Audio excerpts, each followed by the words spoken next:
គិតអ្វីឲ្យតែជួបក្រៅវិស័យបារមីក្តីស្នេហ៍បរិសុទ្ធចាំចង់ប្រថ្លៃចាំចង់ប្រថ្លៃបោជាលោកស្រីជូនក្តីមកមុតលោកសាច់វាសនាស្នេហ៍គ្នាបំផុតទោះជាទឹកក្រឹបក៏លិនមិនបាន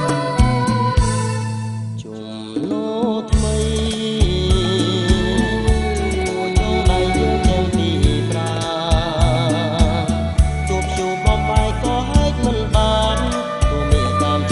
ច្រើនក៏ប្រានចាំតែ